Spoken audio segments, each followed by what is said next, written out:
क्या आपको याद है हमने कुछ टू वर्ड सेंटेंसेस पढ़े थे, यानी कि ऐसे दो शब्द जो अपने आप में क्या है, एक पूरा वाक्य है। आज इस वीडियो में हम उसी चीज को कंटिन्यू करेंगे, यानी कि आज हम और बहुत सारे टू वर्ड सेंटेंसेस सीखेंगे, जिससे क्या होगा, आपका लेवल अप होगा और आपको और ज्यादा कॉन्फिडेंस आएगा। हेलो एवरीवन, मेरा नाम है अर्पिता शर्मा और हम सीख रहे हैं बेसिक कम्युनिकेशन इन इंग्लिश। तो आज हम शुरू करते हैं हमारे सबसे पहले टू वर्ड सेंटेंस से, जो कि है एज यूजुअल, जिसका मतलब होता है हमेशा की तरह। अब हम इसे कैसे समझेंगे? हम इसे समझेंगे एक उदाहरण के जरिए। देखिए, आपके कोई कलीग हैं, आपके साथ ऑफिस में काम करते हैं और वो आपसे बोले What do you want for lunch today? कि आज तुम लंच में क्या खाना पसंद करोगे, क्या चाहते हो आज तुम लंच में, दिन के खाने में खाना। तो आप क्या बोल सकते हैं? एज यूजुअल, यानी कि हमेशा की ही तरह, यानी कि हमेशा जो आप खाते हैं दोनों मिलकर, आप कह सकते हैं, अगर आपका वही खाने का मन है तो आप कह सकते हैं एज यूजुअल, यानी कि हमेशा की तरह जो हम हमेशा खाते हैं वही आज भी खाएंगे। आगे चलते हैं, हमारा अगला वर्ड है बी प्रिपेयर्ड, यानी कि जिसे हम हिंदी में कहते हैं तैयार रहो। जब बच्चों के एग्जाम्स आते हैं तब हम उन्हें क्या बोलते हैं? बी प्रिपेयर्ड, यानी कि तैयार रहो, तुम्हारे एग्जाम्स आने वाले हैं।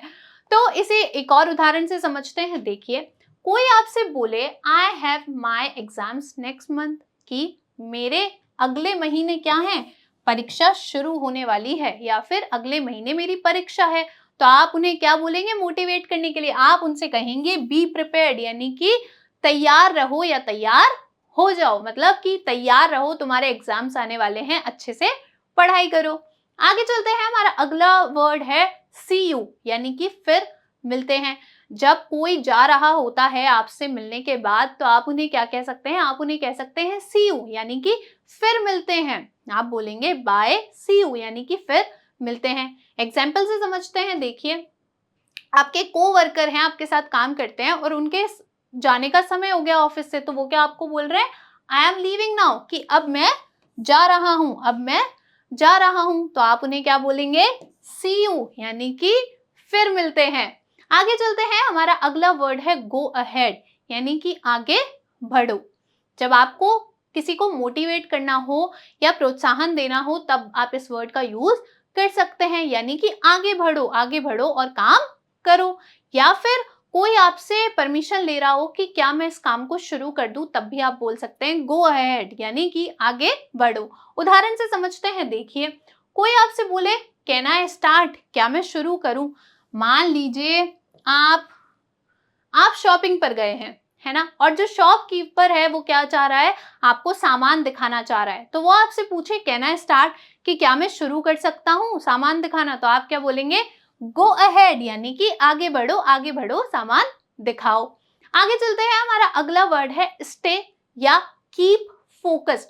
जब आप किसी को बोलना चाहें कि ध्यान लगाओ, तो आप इंग्लिश में बोल सकते हैं या तो स्टे फोकस्ड या फिर कीप फोकस्ड। एक एग्जाम्पल से समझते हैं। देखिए, आपके कोवर्कर हैं और वो बोले आई एम फीलिंग टायर्ड, कि वो किसी बहुत जरूरी मीटिंग पे या प्रोजेक्ट पर काम कर रहे हैं और वो आपसे कहें कि मैं कैसा महसूस कर रहा हूँ, मैं थका हुआ महसूस कर रहा हूँ। तो आप उन्हें मोटिवेट करने के लिए क्या बोल सकते हैं? आप उनसे कह सकते हैं स्टे फोकस्ड, यानी कि ध्यान लगाओ, तुम बहुत जरूरी चीज पर काम कर रहे हो। या फिर आपके कोवर्कर बोले I am afraid I will make a mistake, मैं डर रहा हूं कि मैं कोई गलती कर दूंगा, मैं डर रहा हूं कि मैं कोई गलती कर दूंगा। तो आप उन्हें मोटिवेट कैसे करेंगे? आप बोलेंगे स्टे फोकस्ड, यानी कि ध्यान लगाओ, तुम कोई गलती नहीं करोगे, बस अच्छे से अपना काम करो। आगे चलते हैं, हमारा अगला वर्ड है चेयर अप, यानी कि खुश हो जाओ। जब कोई बहुत ही बुरी हालत में हो, बहुत ही दुखी हो, तो आप उन्हें थोड़ा सा मोटिवेट करने के लिए कह सकते हैं चेयर अप, यानी कि खुश हो जाओ। एग्जाम्पल से समझते हैं। देखिए, आपके कोवर्कर हैं और कैसा महसूस कर रहे हैं? बहुत ही निराश महसूस कर रहे हैं, तो आप उन्हें क्या बोलेंगे? चेयर अप, यानी कि खुश हो जाओ। और ऐसे आप उन्हें क्या कर रहे हैं? मोटिवेट कर रहे हैं, ताकि वो क्या हो जाएं? खुश हो जाएं, फिर से हंसने लगे। आगे चलते हैं, हमारा अगला वर्ड है बी पंक्चुअल, यानी कि समयनिष्ठ रहना। जब आपको किसी को कहना हो कि समय के पाबंद रहो, समय पर अपना काम करो, तो आप उन्हें क्या कह सकते हैं? बी पंक्चुअल, यानी कि समयनिष्ठ रहो। इसको एक एग्जाम्पल से समझते हैं। देखिए, आपके कोवर्कर हैं और वो कहें meeting is going to start soon, कि जल्द ही क्या होने वाली है, मीटिंग शुरू होने वाली है। तो अब आप चाहते हैं कि आपके जो कोवर्कर हैं वो मीटिंग के लिए लेट ना हो जाएं, तो आप उनसे क्या कहेंगे, बी पंक्चुअल, यानी कि समयनिष्ठ रहना या समय पर रहना। आगे चलते हैं, हमारा अगला वर्ड है बी योरसेल्फ, यानी कि जब आपको किसी को कहना हो कि वास्तविक बने रहो, यानी कि जैसे तुम हो वैसे ही बने रहो, तो आप उन्हें क्या कहेंगे, आप उन्हें कहेंगे बी योरसेल्फ, यानी कि जैसे तुम हो वास्तविकता में तुम जैसे हो वैसे ही बने रहो। आपके कोवर्कर हैं और उन्होंने नया नया ऑफिस ज्वाइन किया है। अब वो क्या है, वो थोड़े से वरिड हैं, यानी कि थोड़े से परेशान हैं, चिंतित हैं कि वो कैसे इस माहौल के अंदर ढलेंगे, कैसे फिट इन होंगे, यानी कि कैसे फिट होंगे इस माहौल के अंदर, क्योंकि उन्होंने नया नया ज्वाइन किया है। तो आप उन्हें क्या कह सकते हैं, आप उन्हें एक सजेशन दे सकते हैं कि बी योरसेल्फ, कि जैसे तुम हो वैसे ही बने रहो, लोगों से क्या हो जाएगा, तुम अपने आप ही घुल मिल जाओगे। या फिर एक और एग्जाम्पल देखिए, आपके कोवर्कर हैं और वो आपसे कहें want to impress others, कि मैं क्या चाहता हूँ, मैं दूसरों को इम्प्रेस करना चाहता हूँ, मैं चाहता हूँ कि दूसरे लोग मुझे पसंद करें। तो इसके लिए सबसे अच्छी सलाह क्या है, लोग आपको कब पसंद करते हैं, लोग आपको तब पसंद करते हैं कि जब जैसे आप हैं आप वैसे ही बने रहें, कोई और बनने का नाटक ना करे। तो आप उन्हें क्या कह सकते हैं, बी योरसेल्फ, यानी कि वास्तविक बने रहो, जैसे तुम हो वैसे ही बने रहो, लोग अपने आप तुम्हें पसंद करने लगेंगे। आगे चलते हैं, हमारा अगला वर्ड है बिहेव योरसेल्फ, यानी कि जब आपको किसी से कहना हो कि सही से व्यवहार करो या तमीज से व्यवहार करो, तब आप क्या कहेंगे, बिहेव योरसेल्फ। मान लीजिए आपके कोई फ्रेंड है और आप 3 फ्रेंड आपस में बैठे हैं और एक फ्रेंड थोड़ा सा किसी के साथ मजाक में थोड़ा ज्यादा बोल जाता है, तो दूसरे वाले को बुरा लग सकता है। तो आप उस सिचुएशन को हैंडल करने के लिए क्या बोल सकते हैं, आप बोलेंगे बिहेव योरसेल्फ, यानी कि सही से व्यवहार करो, ऐसा व्यवहार मत करो। एक और उदाहरण से समझते हैं। देखिए, आपके फ्रेंड एक पार्टी के अंदर और क्या कर रहे हैं, किसी को टीज करना यानी कि परेशान करना शुरू कर रहे हैं। तो आप उन्हें क्या बोलेंगे, क्योंकि वो आपके फ्रेंड है तो आप बोल सकते हैं, आप कहेंगे बिहेव योरसेल्फ, यानी कि सही से व्यवहार करो, तमीज से पेश आओ। या फिर मान लीजिए आपके कोवर्कर हैं और वो किसी के साथ प्रैंक करने की कोशिश करें, मजाक करने की कोशिश करें किसी और कोवर्कर के साथ। अब क्योंकि वो कोवर्कर आपके अच्छे दोस्त हैं, तो आप क्या कह सकते हैं उनसे, बिहेव योरसेल्फ, यानी कि सही से पेश आओ। आगे चलते हैं, हमारा अगला वर्ड है स्पीक क्लियरली, यानी कि साफ बोलो। जब मान लीजिए कोई थोड़ा सा घबरा के बोल रहा हो और आपको उनकी आवाज या बात सही से समझ में ना आ रही हो, तो आप क्या बोल सकते हैं, स्पीक क्लियरली, यानी कि साफ बोलो, साफ बोलो तुम क्या कहना चाह रहे हो। या फिर मान लीजिए कोई आपसे थोड़ा हिचकिचा रहा हो कुछ बोलने में, तो भी आप बोल सकते हैं स्पीक क्लियरली, यानी कि साफ बोलो या साफ बोलिए। इसे एक और एग्जाम्पल से समझते हैं। मान लीजिए एक प्रेजेंटेशन के दौरान क्या हो रहा है, जो आपके कलीग हैं वो नर्वस हो रहे हैं, है ना, थोड़ा सा शाय महसूस कर रहे हैं, तो वो क्या कर रहे हैं, बहुत धीरे धीरे बात कर रहे हैं, धीमे धीमे बात कर रहे हैं, बिल्कुल साफ तरीके से बात नहीं कर रहे हैं, उनकी जो बातें हैं वो आप लोगों को समझ में नहीं आ रही है। तो आप उन्हें क्या बोल सकते हैं, स्पीक क्लियरली, यानी कि साफ बोलिए, आप क्या कह रहे हैं, साफ बोलिए, हमें समझ में नहीं आ रहा है। अब मान लीजिए आपको किसी को बोलना है कि थोड़ा तेज बोलो, आप थोड़ा तेज बोलो, आपको उनकी आवाज नहीं आ रही है, तो आप क्या बोलेंगे, आप बोलेंगे स्पीक लाउडर, यानी कि तेज बोलो या तेज बोलिए। एग्जाम्पल से समझिए। देखिए, एक टीम की मीटिंग हो रही है, ठीक है, आपके जो कलीग हैं वो प्रेजेंटेशन दे रहे हैं, लेकिन वो बहुत ही फिर से धीरे धीरे बात कर रहे हैं, बहुत ही मुश्किल से, हमने बेयरली हम सीख चुके हैं जिसका मतलब होता है मुश्किल से, तो मुश्किल से ही उनकी बात जो है वो आपको सुनाई दे रही है। ऑडिबल यानी जब आप किसी को सुनते हैं तो मुश्किल से ही आपको उनकी बात सुनाई दे रही है, आपको उनकी आवाज नहीं आ रही है, तो आप क्या बोल सकते हैं, स्पीक लाउडर, यानी कि जोर से बोलो या तेज बोलो। आप क्या बोलेंगे, जोर से बोलो या तेज बोलो। आगे चलते हैं, हमारा अगला वर्ड है धैर्य रखो, यानी कि बी पेशेंट। जब आपको किसी को शांत करना हो तो आप क्या बोल सकते हैं, बी पेशेंट, यानी कि शांत रहो, धैर्य रखो। एग्जाम्पल से समझते हैं। देखिए, आपके कलीग हैं और कोई कॉन्सेप्ट है किसी चीज को समझने में, वो थोड़ी सी उन्हें मुश्किल हो रही है, थोड़े से वो से परेशान हो रहे हैं, वो उस चीज को समझ नहीं पा रहे हैं, तो आप उन्हें क्या बोलेंगे, बी पेशेंट, यानी कि धैर्य रखो, जो चीज है तुम्हें समझ में आ जाएगी। जैसे कि मान लीजिए आपके घर में कोई छोटा बच्चा हो, है ना। अब मान लीजिए उसे कोई सब्जेक्ट है समझ में नहीं आ रहा है, वो बहुत कोशिश कर रहा है उसे समझने की, तो आप उसे थोड़ा सा शांति से क्या बोल सकते हैं, बी पेशेंट, यानी कि धैर्य रखो, धीरे धीरे पढ़ो, तुम्हें समझ में आ जाएगा। आगे चलते हैं, हमारा एक और वर्ड है बी रियलिस्टिक, यानी कि जब आपको किसी को बोलना हो कि यथार्थवादी बनो, यानी कि सत्य को देखो, सच क्या है, हवा में बात मत करो, तो आप उन्हें क्या बोल सकते हैं, बी रियलिस्टिक, यानी कि यथार्थवादी बनो। एग्जाम्पल से समझते हैं, देखिए कोई कलीग है और वो अपना विचार रख रहा है और बोल रहा है, I think we can finish this entire project by the end of the day, कि वो कह रहे हैं कोई बहुत बड़ा प्रोजेक्ट, कोई बहुत बड़ा काम है आपके पास, और वो बोल रहे हैं कि मैं सोचता हूं कि हम ये जो प्रोजेक्ट है, इस पूरे प्रोजेक्ट को क्या कर सकते हैं, दिन के अंत तक समाप्त कर सकते हैं। तो आप उन्हें क्या बोलेंगे, बी रियलिस्टिक, यानी कि यथार्थवादी बनो। आप थोड़े से कंसर्न है, चिंतित हैं कि ऐसा नहीं हो सकता, दिन के अंत तक वो चीज इतनी ज्यादा है, मतलब वो कार्य इतना बड़ा है कि आप दिन के अंत तक उसे समाप्त नहीं कर सकते। तो आप क्या बोलेंगे, बी रियलिस्टिक, यानी कि यथार्थवादी बनो, हम ऐसा नहीं कर सकते। आगे चलते हैं, हमारा अगला वर्ड है स्पीक अप, यानी कि ऊंचा बोलो।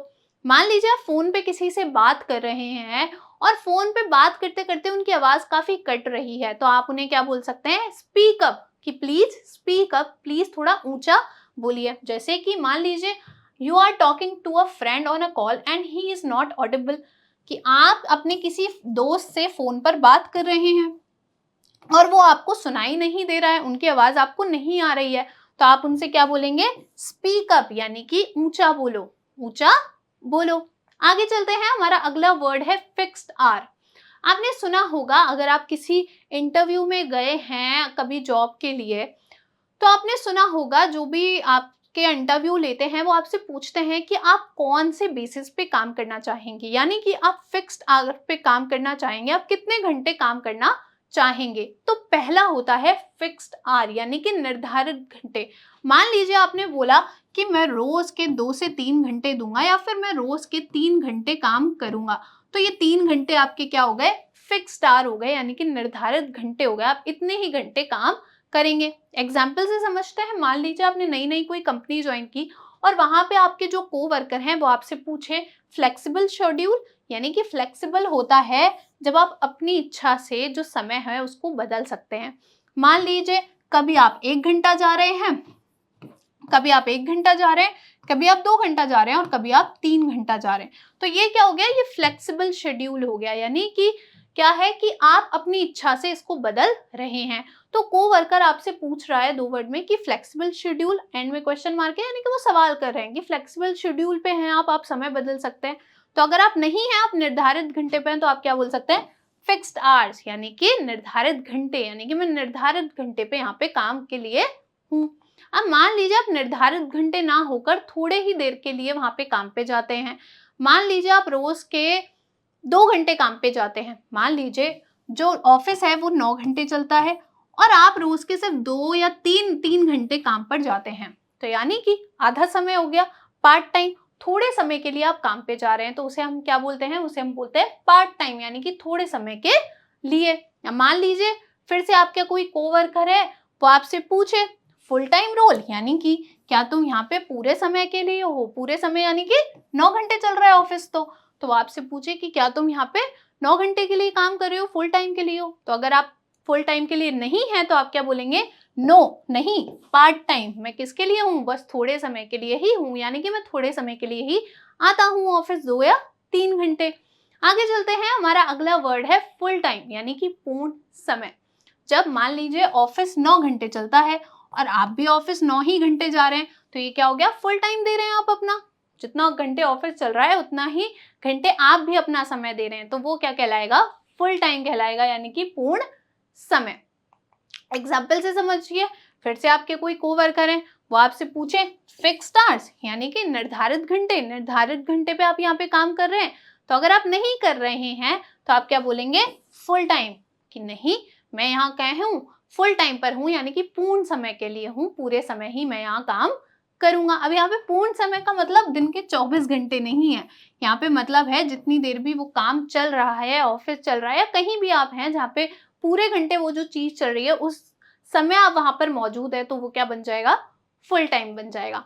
आगे चलते हैं, हमारा अगला वर्ड है कॉल ऑफ, यानी कि रद्द करना। क्या है, रद्द करना। मोस्टली मुख्यतः ये वर्ड मीटिंग के लिए यूज होता है। जब कोई ऑफिस में मीटिंग होती है उसके लिए ही इस वर्ड का यूज किया जाता है, यानी कि रद्द करना, किसी मीटिंग को समाप्त कर देना या फिर उसे बाद में शिफ्ट कर देना। एग्जाम्पल से समझिए, देखिए आपके कोवर्कर हैं और आपको उनको किसी मीटिंग को लीड करना है या फिर आप उसके क्या है, आप उसके मीटिंग के आपने वो मीटिंग ऑर्गेनाइज की है। तो आपके जो कोवर्कर हैं वो बोले I am not feeling well to attend the meeting, कि मैं अच्छा महसूस नहीं कर रहा, मैं ठीक महसूस नहीं कर रहा, वो थोड़ी सी उनकी तबीयत खराब है, कह रहे हैं मैं ठीक महसूस नहीं कर रहा कि मैं इस मीटिंग को अटेंड कर पाऊंगा। तो आप क्या कह सकते हैं, कॉल ऑफ, यानी कि रद्द कर दीजिए, इस मीटिंग को क्या कर दीजिए, अभी रद्द कर दीजिए, हम बाद में कर लेंगे।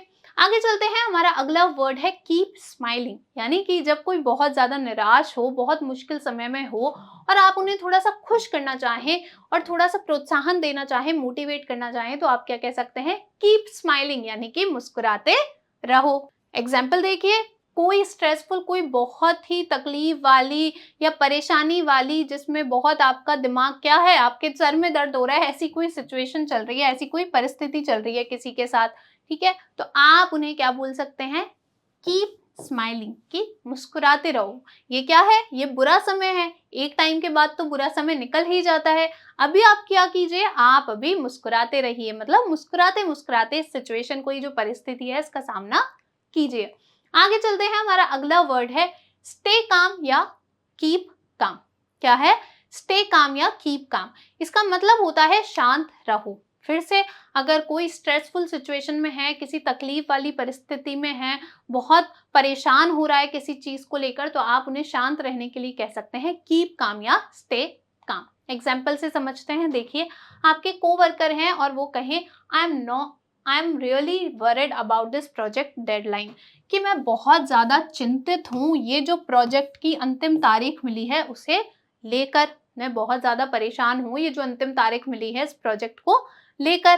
तो आप उन्हें कह सकते हैं, अगर आप उन्हें मोटिवेट करना चाहें तो आप कह सकते हैं स्टे काम, यानी कि शांत रहो, या फिर आप कह सकते हैं कीप काम, यानी कि शांत रहो।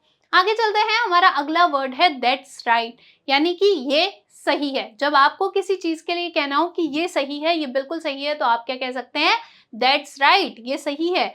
एग्जाम्पल से समझते हैं, देखिए मीटिंग में डिस्कशन हो रहा है और आपके कलीग ने क्या रखा, एक कोई विचार रखा आपके सामने, ठीक है, क्या किया उन्होंने, एक बहुत सही कोई विचार रखा, उपाय रखा, तो आप क्या कह सकते हैं, अगर आप उससे सहमत हैं तो आप कहेंगे दैट्स राइट, ये सही है, ये सही विचार है, ये सही उपाय है। हमारा अगला वर्ड है नॉट येट, यानी कि अभी तक नहीं। मान लीजिए आपसे कोई पूछे कि क्या तुमने अपना गृह कार्य पूरा कर लिया, समाप्त कर लिया, यानी कि have you completed your homework, तो अगर आपने नहीं किया है तब तक तो आप कह सकते हैं नॉट येट, यानी कि अभी तक नहीं। एक और एग्जाम्पल से समझते हैं, मान लीजिए आपके कोवर्कर हैं और आप लोग किसी प्रोजेक्ट पे काम कर रहे हैं और वो आपसे पूछे एनी क्वेश्चंस, यानी कि कोई सवाल है आपके, कोई सवाल आप पूछना चाहते हैं।